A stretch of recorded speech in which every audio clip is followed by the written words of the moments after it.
सुधीर एक युवा पत्रकार था जो रहस्यमयी कहानियों के प्रति अपनी बेचैनी के लिए जाना जाता था। एक रात उसे अनजान नंबर से कॉल आई जिसमें बताया गया कि एक पुरानी हवेली में रहस्यमय घटनाएं घट रही हैं। उसका दिल उत्सुकता से भर गया और उसने तय किया कि यह उसकी जिंदगी की सबसे बड़ी स्टोरी हो सकती है। वह जब हवेली पहुंचा तो वहां की खामोशी और सुनसानी ने उसे घेर लिया। हवेली का दरवाजा जंग लगा था और दीवारों पर उखड़ा प्लास्टर और पुरानी तस्वीरें अतीत के रहस्यों का बयान कर रही थीं।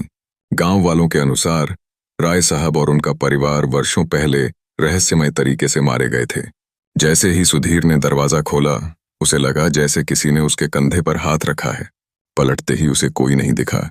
हवेली के अंदर चारों ओर सन्नाटा था। अचानक एक पुराना झूला हल्के से हिल उठा और वहां कोई हवा का झोंका नहीं था।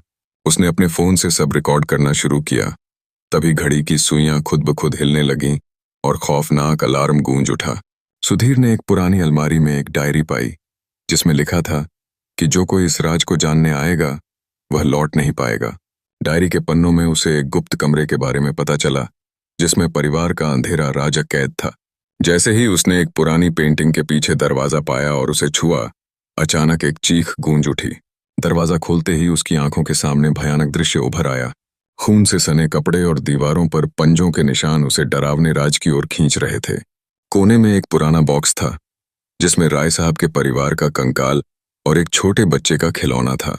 उसके भीतर एक सच्चाई ध्वनित हो रही थी।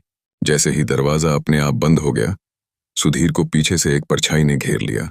वह घुटने टेकते हुए बाहर निकलने की कोशिश करने लगा, लेकिन दरवाजा नहीं खुला। दीवारों पर खून से लिखा हुआ था, जो सच जानना चाहता है उसे कीमत चुकानी पड़ती है। अंततः हंसते हुए सन्नाटे में उसकी चीखें घुल गईं। अगली सुबह गांव वाले आए, लेकिन वहां सुधीर का कुछ पता नहीं चला।